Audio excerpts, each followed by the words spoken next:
Hello everyone, welcome to GametechUK and this video, which is an unboxing, setup and review video for some of the hardware in the PXN ecosystem.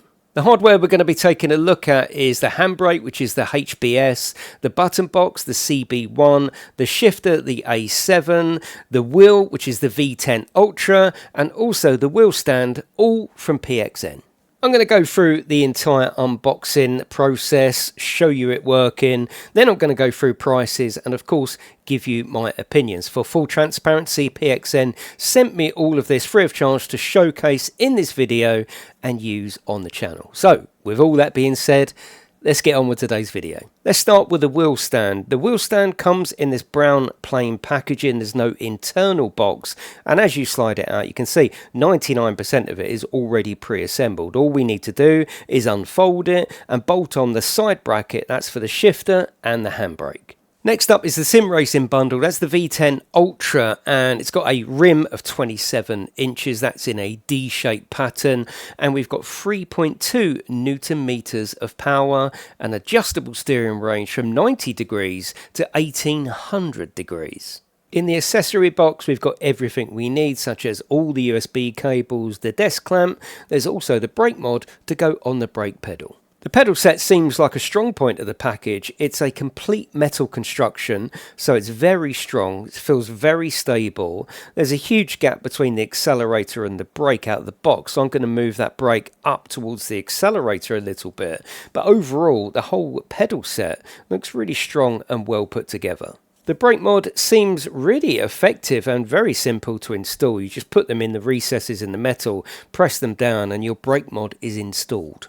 Here's the PXN V10 Ultra out of the box. It's got a plastic sort of semi-quick release. I haven't seen a plastic quick release since the days of the Thrustmaster TGT. Although, to be honest, I don't think you're going to be sort of changing rims over with this one once it's connected. I imagine it's going to stay connected.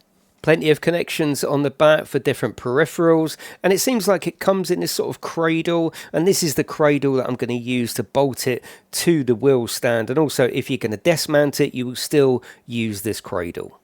The wheel stand being from the same company as the rim, you would hope, and it is very easy to fit. You can just slide this over and you can see where the bolts are going to go. So that's going to be very easy to fit the base unit up to the wheel stand. There's the pedal set all connected up to the wheel stand. Everything went in fine and it's very strong and sturdy. There's the rim connected up to the base and you can see it's got a button layout of an Xbox. This is Xbox compatible along with PC and PlayStation 4, not PlayStation 5. The overall quality is acceptable for the price bracket. Feels okay. It feels tight once the quick release is done up. And yeah, there is the rim connected up to the base.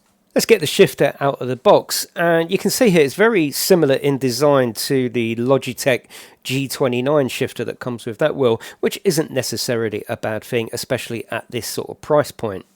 The unit has got 6 gears, a push-down reserve, there's also a handbrake button and a high and low gear button.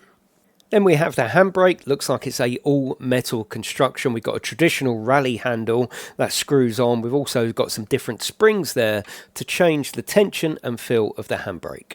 With both of those units connected to the wheel stand, the package is now coming together. Last but not least is the button box. I really like this button box. There's a lot going on here. You've got a joystick, you've got the on and off button for the engine. I think it suits something like farming sim or trucking perfectly, and I think it's going to be a great addition to the package here. There's nowhere to really mount this on this wheel stand, so rather unconventionally I unscrewed one of the bolts and fitted it to the rig, and it actually goes perfect. So now it's all set up, it looks great, let's see how it plays. Straight in at the deep end with this one, WRC from EA, a very visceral game that you're going to be shaking around the steering wheel and pulling on the handbrake. I suppose this particular gameplay segment really does show up the sort of weakness of the wheel stand, but the wheel feels great, the handbrake all feels very good and immersive, and this was actually quite enjoyable to play.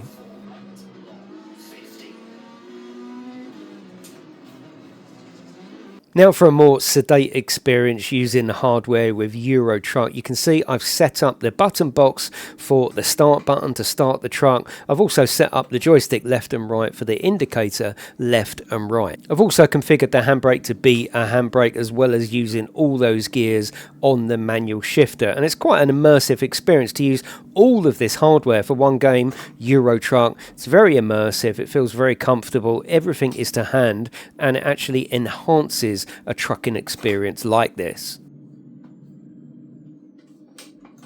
Then we have some sim racing with Race Room on the PC, Brands Hatch of course, in my favourite touring cars. And I suppose this is where I was sort of most impressed with the steering wheel. Even though it's just 3.2 Newton meters of power, it was giving me everything I need in terms of road feedback and enjoyment. And the fact that the pedals were all metal, it felt really sturdy. That brake mod made it feel like I had some kind of sort of load cell or some kind of resistance against it. It wasn't just a normal pedal. Yeah, I thought this was actually my favourite experience using the sim racing wheel.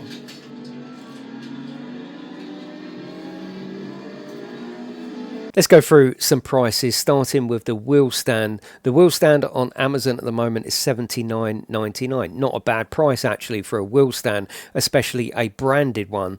Now, I think if you was going to use this for sim racing and leave it set up all the time, you're probably going to want to go up the range and get something a little bit stronger. You can see the wobble when I was playing WRC. But I think for general sort of trucking or farming, a casual user that's going to fold this up, put it in the cupboard, get it out once a week, $79.99 is a good price. Then the V10 Ultra package, that's the base unit, the rim and the pedals as well, $249.99 on Amazon, which I think for 3.2 Newton meters is actually all right. And I actually like the rim. I think as a casual user or a sort of entry level budget focused user, I mean for 250 quid, you're getting quite a lot. You're getting that metal construction pedal with the brake mod, you're getting a detachable rim, and overall I think the force feedback is really nice. The only thing I didn't like about it is the paddles feel quite cheap, and rather than a sort of a very definite click, you can bend them all the way in. So depending on how you hold the steering wheel, I end up clicking to change gear and squashing my fingers. So if you've got big chunky fingers, keep that in mind, but I think for that price it's a good deal. But it's important to note that the compatibility is PC, all Xboxes, including current gen Series X and S, but only PlayStation 4. It does not work on the PlayStation 5, so just keep that in mind if you're thinking of purchasing. The gear shifter on Amazon is $52.99. You can't moan at any kind of sort of sim driving experience hardware for £50. So actually I think this is all right. And there's really not much to say about it either way, good or bad. It does exactly what it's designed to do. It feels quite toy-like, but if you're looking for that immersion with a full shifter, then for £50 or just over £50, you've got it. The handbrake, again, on Amazon is £84. I think that's a reasonable price. It seems to be very well put together. The only thing I don't like about it, there's quite a bit of movement side to side in the handbrake sort of lever itself, which I think will make it feel even more unstable if you are putting it under heavy load. But again, quite a reasonable price. One of my favourite parts of this bundle is that button box, £89 on Amazon. And like I say, there's a lot going on. You've got the joystick on there, which I think is really cool. And it's already labelled up for things like wipers and flashing. So I think a lot of people might not even know about this button box for at that sort of price. If you're a fan of trucking, sim racing or farming sim, then even if you're not in the PXN sort of ecosystem, this does seem a really good button box. But before you go from my video, I would love you to head down into the comments section below. Just give me your thoughts on what you've seen in this video, or have you got any experience of the items that I reviewed? Maybe this video has dropped just at the right time, given that we're not far away from Christmas. Maybe this has given you some Christmas ideas. I would love to know all of that in the comments section below. But that is it, everyone. Thank you very much for watching my video, and I will see you in the next one.